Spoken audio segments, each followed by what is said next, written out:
Hi, welcome back to UncoverFraud.com. My name is David Melamed, and I'm a forensic accountant and fraud investigation expert. Today I want to talk to you about financial statement fraud.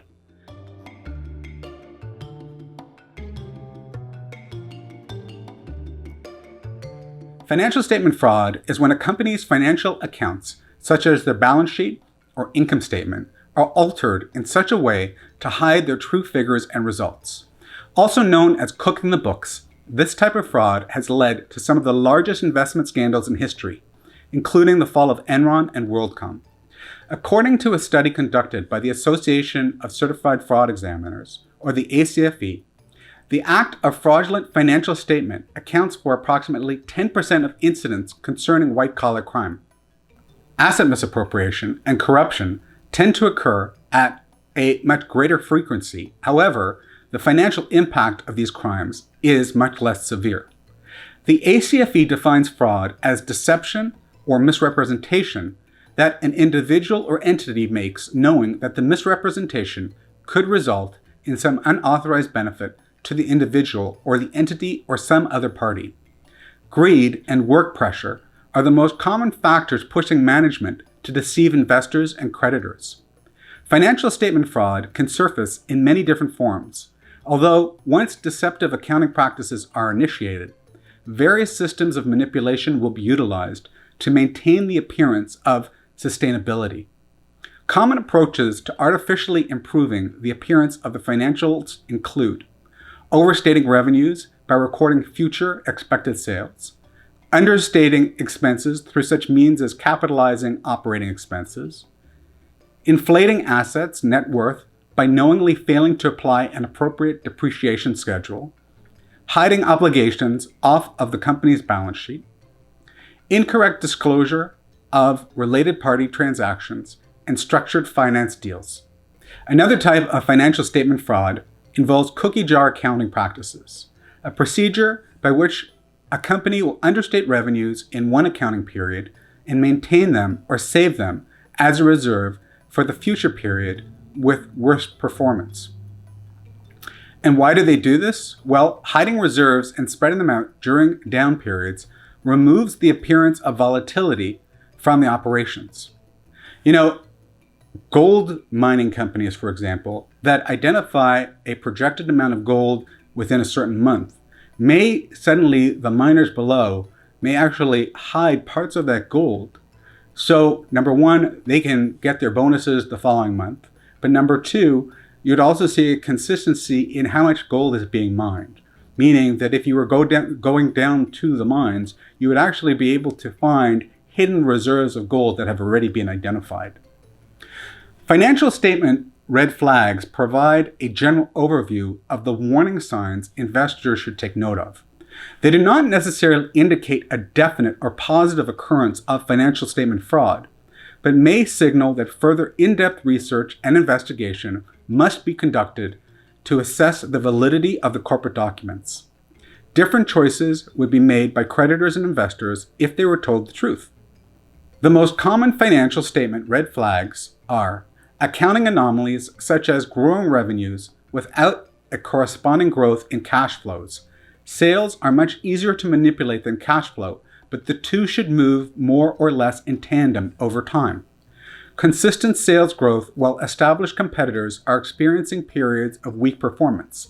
Of course, this may be due to efficient business operations rather than fraudulent activity. A rapid and unexplainable rise in the number of days sales in receivable, in addition to growing inventories. This suggests obsolete goods for which the firm records fictitious future sales. A significant surge in the company's performance within the final reporting period of its fiscal year. The company may be under immense pressure to meet analysts' expectations.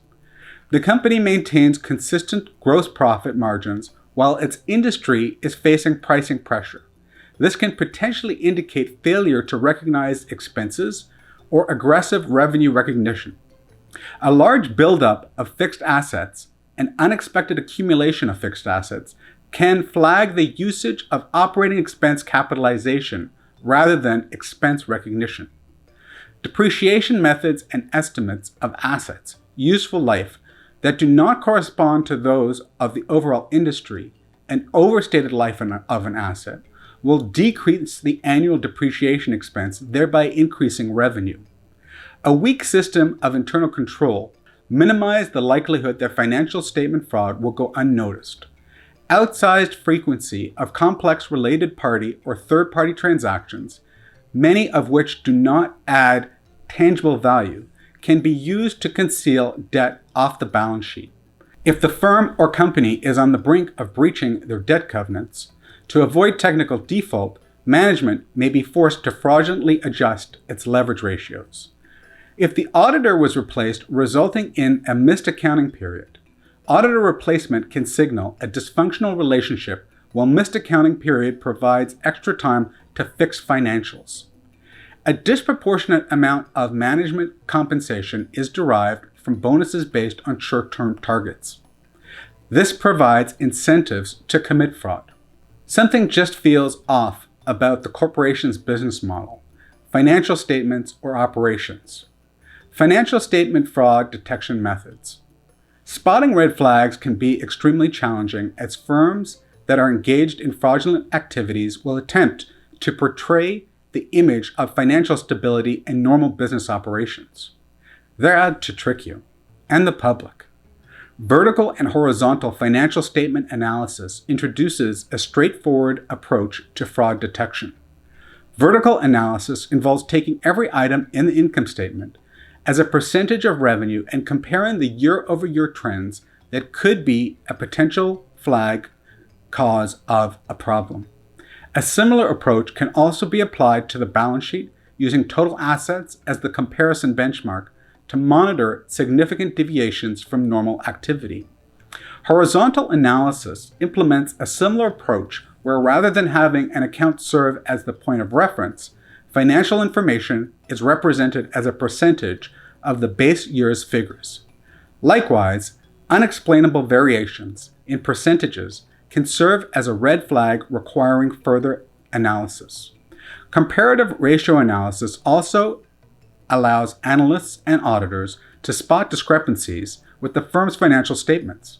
By analyzing ratios, information regarding days sales in receivables, leverage multiples, and other vital metrics can be determined and analyzed for inconsistencies.